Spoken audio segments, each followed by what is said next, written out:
नमस्कार दोस्तों, पीसीएस गुरुजी में आपका स्वागत है। दोस्तों, एक बहुत बड़ी खबर कल से चल रही है।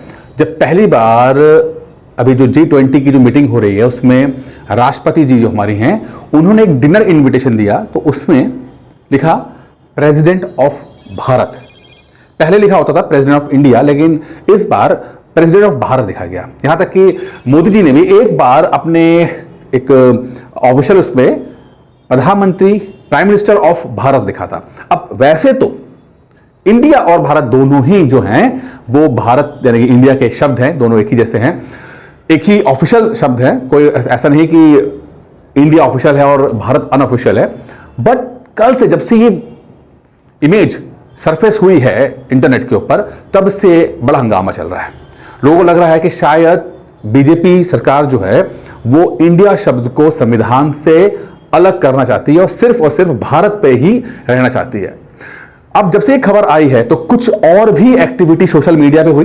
जैसे कि हम देख रहे हैं कि साउथ एशियन जो इंडेक्स है, जो इन्हें जो एक्स यानी ट्विटर और एक्स जिसे कहते हैं, उन्होंने बोला है कि अगर इंडिया ने ऑफिशियली इंडिया शब्द को हटा दिया यूएन लेवल तक, तो हो सकता है कि पाकिस्तान इंडिया शब्द को क्लेम करे, क्योंकि पाकिस्तान के नेशनलिस्ट जो लोग हैं, ठीक है, राष्ट्रवादी लोग, जैसे इंडिया के नेशनलिस्ट जो होते हैं, आरएसएस बीजेपी को ज़्यादा कहा जाता है।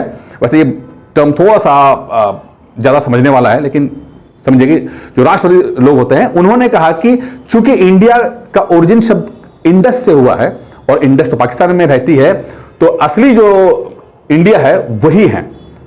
अब जब से ये बात आई है तो ये एक छोटा सा ट्वीट वहां पर आया हुआ है। अब इसके बारे में पढ़ेंगे, समझेंगे, देखेंगे, लेकिन सबसे पहले आज देखेंगे हिस्ट्री ऑफ भारत क्या है। जो ये भारत शब्द है वो ही क्या चीज है, इसको और गहराई में समझेंगे, इसका ओरिजिन समझेंगे और क्या क्या एक्टिविटीज पूरे इतिहास में रही हैं, उन सबको एक एक करके हम देखने की कोशिश करेंगे। ठीक है, ये वही चीज है। इससे पहले स्टार्ट करते हैं। देखिए, जो लोग यूपीपीसीएस की तैयारी कर रहे हैं उनके लिए छोटी सी इंफॉर्मेशन है कि यूपीपीसीएस की तैयारी करने वाले लोग हैं और चाहते हैं कि 2024 में वो पीसीएस एग्जाम क्रैक कर लें, तो उनके लिए एक बहुत ही अच्छा एक कोर्स है यूपीपीसीएस 2024 के लिए है। ठीक है, इसमें अगर आपकी एज 35 ईयर्स से भी ज्यादा, 30 साल से ऊपर जाता है, लोगों को लगता है कि 30 साल के बाद कुछ कर नहीं सकता, ऐसा नहीं है। हमारे स्टूडेंट लगातार जो है वो पीसीएस का एग्जाम क्रैक करते रहे हैं। बस मैं हमेशा कहता हूं कि हमें एक सही प्रोसेस को फॉलो करने की जरूरत होती है। तो आप चाहते हैं सही प्रोसेस से आप एग्जाम क्रैक करें तो आप इस कोर्स ज्वाइन कर सकते हैं। इसके लिए आप 9919521555 पे कॉल करके इस कोर्स की जानकारी ले सकते हैं और इसकी जो फीस है वो 4500 रुपए फीस है। ठीक है, 4500 रुपए फीस है। यहां पर आप कॉल करके डिस्कस कर सकते हैं, बात कर सकते हैं। खैर, चलिए आगे चलते हैं। पहले देखते हैं अब यहां पर यह है संविधान सभा। सारी बात संविधान सभा, हम लोग रिलीजियस टेक्स्ट के बारे में बाद में पढ़ेंगे। पहले लेटेस्ट हिस्ट्री जो रही है संविधान सभा में, ऑफिशियल क्या रहा है, उससे हम अपनी बात को शुरू करते हैं। संविधान सभा के अंदर हुआ ये कि एक डिबेट होती है। ठीक है, एक डिबेट होती है कि आर्टिकल 1 के अंदर, क्योंकि आर्टिकल 1 के अंदर ही जो है वो इंडिया और भारत का नाम किया गया, इंडिया एज अ भारत। ठीक है, प्रियम्बल के अंदर भी होता है इसके अंदर। ठीक है, तो आर्टिकल 1 के अंदर जो है इंडिया एज अ भारत जो है वो शब्द था आर्टिकल 1 का। अब यहां पर यह आया कि इस पे डिबेट की जाएगी कब, 17 नवंबर 1948 पे। 17 नवंबर 1948 पे डिबेट की बात की। लेकिन गोविंद वल्लभ पंत जो बहुत बड़े नेता रहे हैं, उन्होंने बोला कि अभी इस पे डिस्कस नहीं करेंगे, इस नाम वाले कॉन्सेप्ट पे बाद में डिस्कस कर लेंगे, थोड़ा सा भी और राय ले लेते हैं। ठीक है भाई, तो जो बात 17 नवंबर 1948 को होनी चाहिए थी वो गोविंद वल्लभ पंत की वजह से पोस्टपोन हो गई बात के लिए। लेकिन हुआ ये कि कुछ कारण से कुछ चीजें ऐसी हुई कि डिबेट नहीं हो पाई जो होनी चाहिए ऑफिशियल डिबेट। लेकिन 17 सितंबर 1949 यानी कि लगभग 10 महीने के बाद डॉक्टर अंबेडकर ने फाइनल वर्जन जो है प्रोविजन का वो रिलीज कर दिया। ठीक है, और लिखा कि क्या इसमें भारत और इंडिया दोनों शब्दों को इंक्लूड किया गया। ठीक है, ये यहां से स्टार्ट होती है कि संविधान सभा में पहले आर्टिकल 1 के अंदर डिस्कस करना था, बट गोविंद वल्लभ पंत जी बोलते हैं कि नहीं, हमें थोड़ा सा और पोस्टपोन कर देना चाहिए, बात के देखते हैं।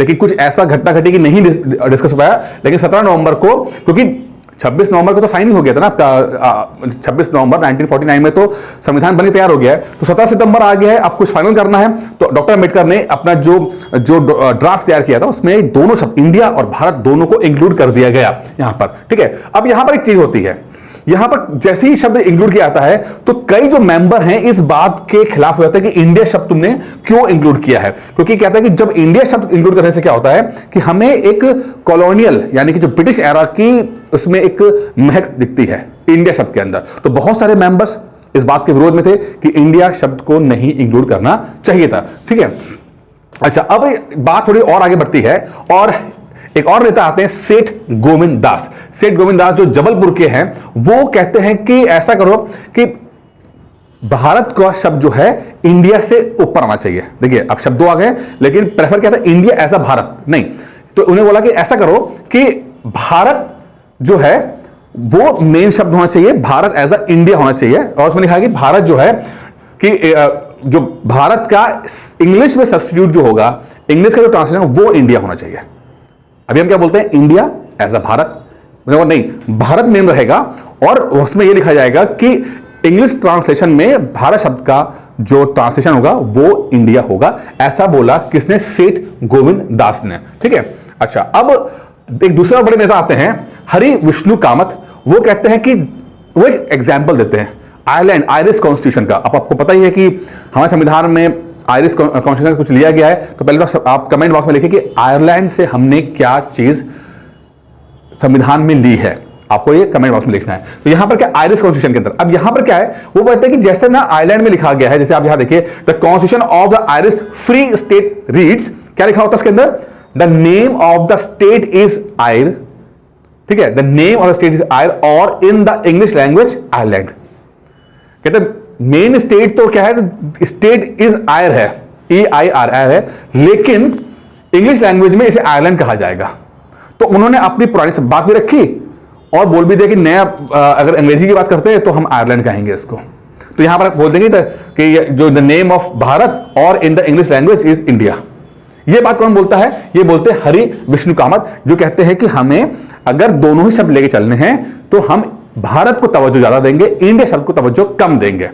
आज उल्टा होता है, इंडिया शब्द को तवज्जो ज्यादा मिलती है और भारत शब्द को तवज्जो कम मिलती है। दोनों ऑफिशियल बट प्रेफरेंस की बात होती है, प्रेफर करने की बात होती है। फिर एक नेता और आते हैं हरगोविंद पंत।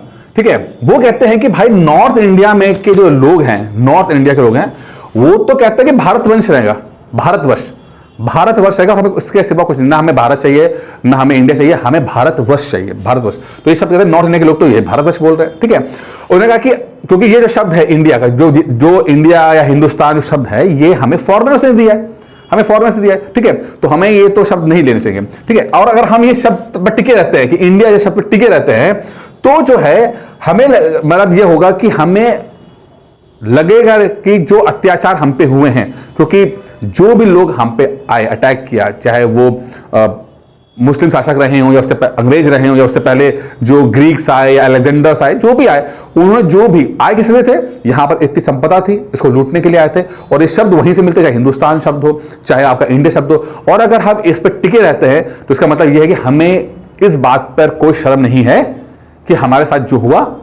भी हुआ, जो लूट खसूट हुई, उस पर हमें कोई शर्म नहीं है, क्योंकि हम उन शब्द को कैरी फॉरवर्ड कर रहे हैं इसको लेकर। ये कौन बोल रहा है, ये बोल रहे हैं हरगोविंद पंत।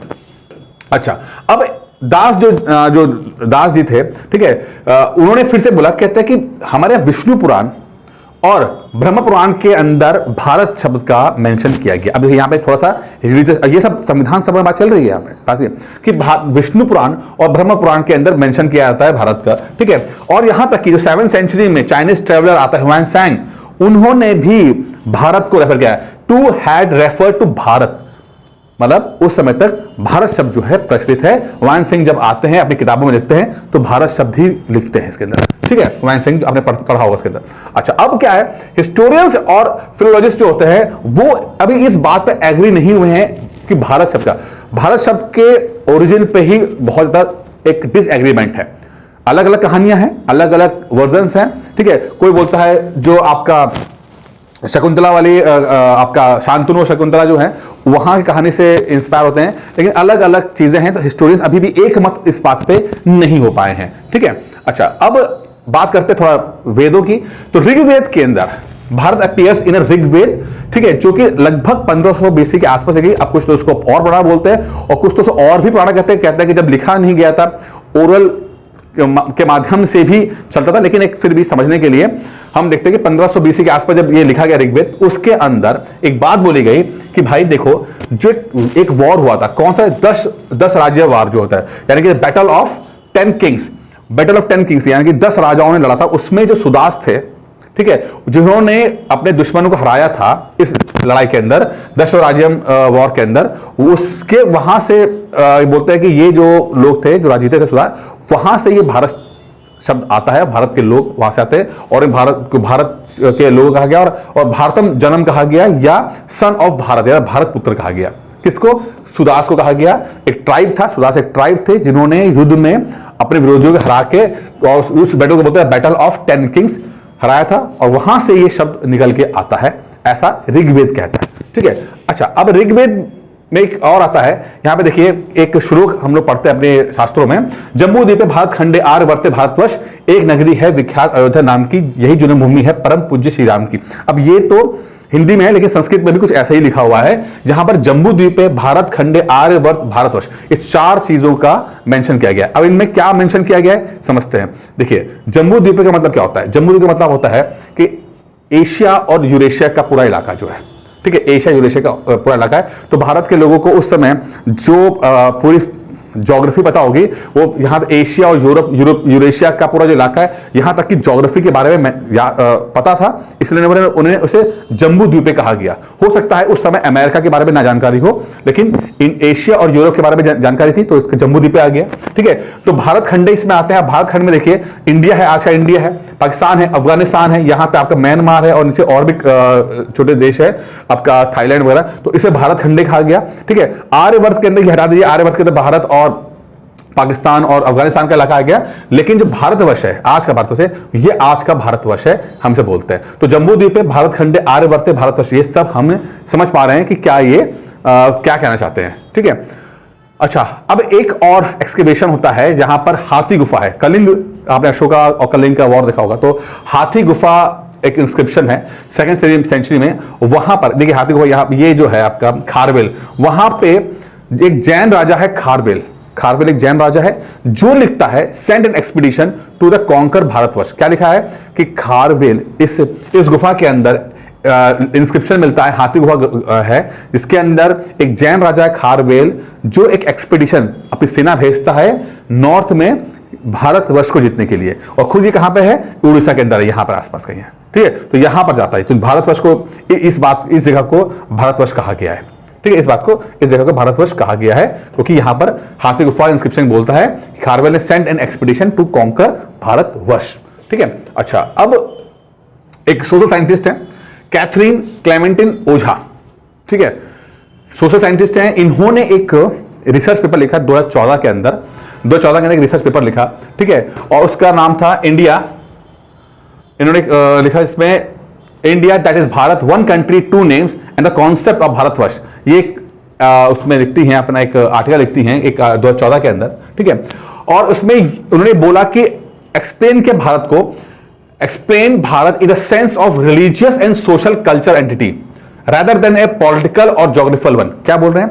उन्होंने बोला कि जो भारत का कॉन्सेप्ट है, ये बोल रही हैं, समझिएगा, कैथरीन बोल रही हैं। ठीक है, अपने रिसर्च पेपर में मैं आपको एक डिफरेंट एंगल बता रहा हूं कि और भी क्या मायने निकल के आते हैं। ठीक है, आपने वेद को देख लिया, बाकी लोग क्या समझ रहे हैं, क्या कह रहे हैं, उन्हें भी जानना जरूरी है। तो कैथरीन बोलती हैं, जो सोशल साइंटिस्ट हैं, कि जो भारत का शब्द है वो कोई ज्योग्राफिकल टर्म नहीं है। ये नहीं कह सकते ये यहां की बाउंड्री है, ये कह रहे हैं ये ज्योग्राफिकल टर्म नहीं है, ना पॉलिटिकल टर्म है, बल्कि एक धार्मिक और सांस्कृतिक एक जगह है, धार्मिक और सांस्कृतिक जगह। और वो कौन सी धार्मिक जगह? जहां पर अकाउंटिंग, जहां पर ब्राह्मणिकल सिस्टम ऑफ स्टडी चलती है, जहां पर ब्राह्मणिकल सिस्टम जो चलता है, जो हमारे हिंदू धर्म का होता है, जहां पर चलता है, उसे बोलते हैं भारतवर्ष। ज्योग्राफी नहीं है, ज्योग्राफी बदलती रहती, घटती रहती है, संस्कृति भी कम ज्यादा अलग अलग होती रहती है, लेकिन फिलहाल वो कह रहे हैं कि जहां पर ब्राह्मण सिस्टम चलता है, जो ब्राह्मणवाद कहते हैं, या को और कहते हैं हिंदुज्म कहते हैं, जहां पर होगा उसे ही भारतवर्ष कहा जाएगा। ऐसा कौन कह रहा है? उसे बोल रही है सोशल साइंटिस्ट कैथरीन क्लेमेंटिन ओझा कह रही है बात। अब इस बात से कितने एग्री करते हैं, कितने नहीं एग्री करते हैं, वो अलग बात है, लेकिन एक मैं डिफरेंट पॉइंट ऑफ व्यू देने की आपको कोशिश की यहाँ पे। अब बात आती हिंदुस्तान की, तो हिंदुस्तान आपको पता है, शब्द जो है ये पर्शिया जब पहुंचा पर्शिया के राजा जब आए तो उन्होंने कहा कि भाई जो इंडस वैली के इधर इलाके हैं वो सिंध आता है, सिंध से ही हिंद आया, और स्तान है ना, इसको स्तान का मतलब एक जगह रहने वाले। तो ये शब्द पर्शिया के लोगों ने हिंदुस्तान को शब्द को पॉपुलर किया। लेकिन इंडिया की हम बात करते हैं तो इंडिया में ये शब्द आया अलेक्जेंडर से, ठीक है, इंडस यानी कि इंडस रिवर से, और इंडस रिवर के आसपास रहने वाले लोग जो हैं वो इंडिया कहलाए। पहले ये अलेक्जेंडर के टाइम से स्टार्ट हुआ, बाद में फिर अंग्रेजों ने इस चीज को और पॉपुलर किया, बाद में भारत के लोगों ने संविधान के साथ ही इसको इंडिया शब्द को एक्सेप्ट कर लिया, ठीक है। तो यहां पर आप देखिए कि भारत शब्द की ओरिजिन देख लिया आपने, अलग अलग उसके अंदर डायमेंशन देख लिए, इंडिया शब्द का आपने ओरिजिन देखी, उसके डायमेंशन देख लिए, ठीक है। आज भी भारत और इंडिया दोनों ही ऑफिशियल शब्द हैं, ठीक है। इंडिया ज्यादा पॉपुलर है, लेकिन इसका मतलब ये नहीं कि भारत जो है वो पॉपुलर मतलब अनऑफिशियल है, नहीं, दोनों ऑफिशियल हैं, दोनों को ही हम यूज कर सकते हैं, ऑफिशियली यूज कर सकते हैं, कोई समस्या नहीं है, ठीक है। अब क्या इसमें अमेंडमेंट हो सकता है? बिल्कुल अमेंडमेंट हो सकता है। किसके पास पावर है? पावर है पार्लियामेंट के पास। पार्लियामेंट चाहे तो आर्टिकल 1 के अंदर इंडिया शब्द को हटा सकता है, बोले सिर्फ भारत रहेगा। कई सारी कंट्रीज ने किया हुआ है, इंडिया भी कर सकती है, कोई दिक्कत नहीं है। पार्लियामेंट अगर चाहे तो कर सकती है। लोकसभा राज्यसभा में बीजेपी का मेजोरिटी है, राष्ट्रपति भी उन्हीं की है, तो आराम से होता है। सुप्रीम कोर्ट में अगर ये मैटर गया तो वैसे सुप्रीम कोर्ट के बारे में बोला गया है कि सुप्रीम कोर्ट फंडामेंटल राइट्स को ही ज्यादा देखते हैं, लेकिन तब भी दूसरी चीजों में भी देख सकते हैं, और उसमें देखते हैं। हाई कोर्ट में तो खैर दोनों तरह के चलते हैं आपके, तो वो चीजें सुप्रीम कोर्ट किस तरह रिएक्ट करता है, क्योंकि 2020 के अंदर जब एक केस जाता है और बोलते हैं कि इंडिया शब्द को हटाने के लिए बात संविधान से, तो सुप्रीम कोर्ट के जज जो हैं इस बात को खारिज कर देते हैं, बोलते नहीं, चूंकि बात ऑलरेडी भारत शब्द संविधान के अंदर है, ऐसा कुछ नहीं है कि इंडिया शब्द हटा के भारत को इंक्लूड करो, तो वो तो ऑलरेडी इंक्लूड है, तो केस स्टार्ट होने से पहले खत्म हो जाता है। अगर पार्लियामेंट ये चेंज करती है, ठीक है, तो कुछ लोग ऑब्वियसली बात है सुप्रीम कोर्ट जाएंगे, और सुप्रीम कोर्ट क्या अपने असेसमेंट करेगा, इंटरप्रिटेशन करेगा, वो तो वक्त बताएगा। फिलहाल मैंने एक छोटा आपको एक इंट्रोडक्शन दे दिया, जैसे कि आपको मोटा मोटा आइडिया मिल जाए कि चीजें हो क्या रही हैं, क्या क्या इतिहास में जुड़ा हुआ है। बाकी इसके अंदर आप यूपीपीएससी की तैयारी करना चाहते हैं तो आराम से आप कर सकते हैं। 23-25 साल की उम्र है, उसके बावजूद भी अपने आप को साल 2 साल का समय दीजिए, आप एग्जाम क्या कर सकते हो, कोई समस्या नहीं है, ठीक है। नंबर आपको फ्लैश हो रहे हैं, नंबर डिस्क्रिप्शन बॉक्स में भी होंगे, कर सकते हैं। बाकी जिन्होंने जैसे पूरा कोर्स नहीं करना है, इसको तुम चाहते हैं कि सिर्फ वो टेस्ट सीरीज चाहिए, तो टेस्ट सीरीज के लिए भी बहुत एक सिस्टम बना रखा है, आप टेस्ट सीरीज ज्वाइन कर सकते हैं, कोई दिक्कत नहीं है। उसके लिए भी इसी नंबर पर कॉल कीजिएगा, इसी नंबर पर कॉल कीजिएगा। बाकी आरओ प्री और पीसीएस प्री की तैयारी करने वाले जो आरओ और पीसीएस की पढ़ाई साथ में करना चाहते हैं, उनके लिए बड़ा अच्छा सिस्टम है, उनके लिए फीस बहुत कम है, मात्र 2,999 रुपए है। इसको भी ज्वाइन करने के लिए इसी नंबर पर कॉल करके इस कोर्स की आप जानकारी ले सकते हो। चाहे आरओ का एग्जाम हो, चाहे पीसीएस का एग्जाम हो, आप चाहे तैयारी ठीक से कीजिए, दोनों एग्जाम में आपको बेनिफिट मिलेगा। बाकी दोस्तों इस वीडियो में इतना ही था, उम्मीद करता हूं वीडियो पसंद आया होगा। धन्यवाद।